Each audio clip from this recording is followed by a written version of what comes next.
Welcome to the Transparent FX Academy. I'm Nick and I'm a top author on trading with over 190k reputation points.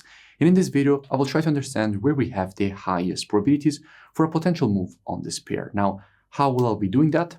As usual, first I will be covering the technical aspect of the pair. Then we will go and see what we have when it comes to the commitment of traders, which is the COT data, so what the non-commercials and the biggest hedge funds and speculators in the market are doing. So without wasting any more time, let's jump straight to the charts.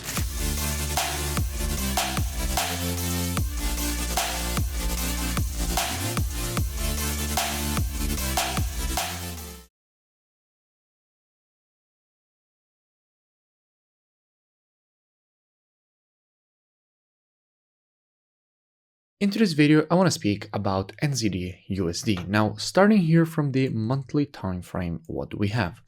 Now, here on the monthly, we can see how the market did create this W formation. Now, in general, when you have the creation of a W, what you want to see is the market create a move to the downside to go and complete the pattern by testing the previous resistance turn support. And then after that, you expect the market to reject that support to create the continuation to the upside. So far, we can see how after the creation of the W, the market has already completed the pattern by testing the previous resistance turn support. And at this point, we expect a rejection to the upside. So here in the monthly, we're testing support and we would like to see the market create this rejection. Dropping down on the weekly time frame, what do we have? Now here on the weekly, we can see that in all this impulse to the upside, there is one candle not related to the move. Now that candle is exactly this red candle here. And this red candle is currently showing that while the market was in a very strong bullish, was creating very strong bullish momentum, the market stopped at this level, so respected this level, meaning that we had a lot of sells placed in the market around this area, and all this level of previous resistance, now that the market has broken it to the upside, is turned support here, because as you know, in the market, previous resistance, once it is broken to the upside, is turned support. So as we are testing this support, we do expect the market to potentially reject it to the upside. We can also notice how we have an impulse and correction. And after an impulse, if you want to measure the correction, you have to take your Fibonacci from the low to the high of the impulse. And if we do that, we can see how the market just retraced exactly to the 0.618 golden ratio of the Fibonacci taken on this weekly impulse, which is once again a very strong support and demand area that we do expect the market to reject to the upside, as we had already identified by looking at the monthly. Dropping down on the daily, what do we see? Now here in the daily time frame, we see even more confirmation. In fact, we can easily notice how in creating this move to the downside, the market did print this overextended M pattern. And as we said previously, after the creation of an M pattern, you want to see the market create a move to the upside to go and potentially complete the pattern at the neckline, which is the previous support turned resistance.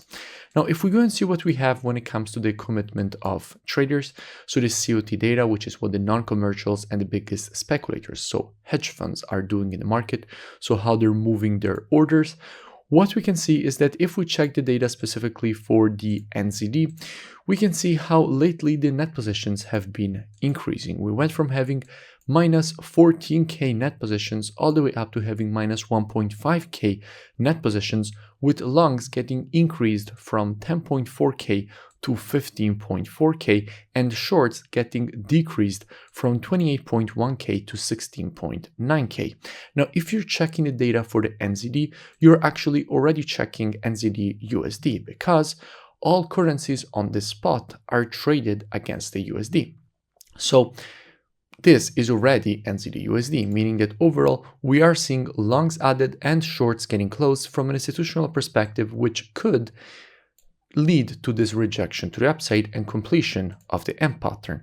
So there is definitely the probability for a potential short-term longing opportunity here back to the neckline for the completion of the pattern. So how we could be approaching that? As usual, trading is reactive and not predictive. The monthly, weekly, and daily combined with the COT data, those are the best time frames from a directional perspective. However, when it comes to confirmations and entries, the best time frames are the intraday time frames. So 4 hour and lower. Therefore, what we could be doing is monitoring price action from an intraday perspective during this move to the downside, waiting for the market to shift from an intraday bearish environment to an intraday bullish environment. And if the market would do that and provide to us one of our valid entries at that point, we would have good probability and a good risk to reward for this potential move to the upside and completion at the neckline.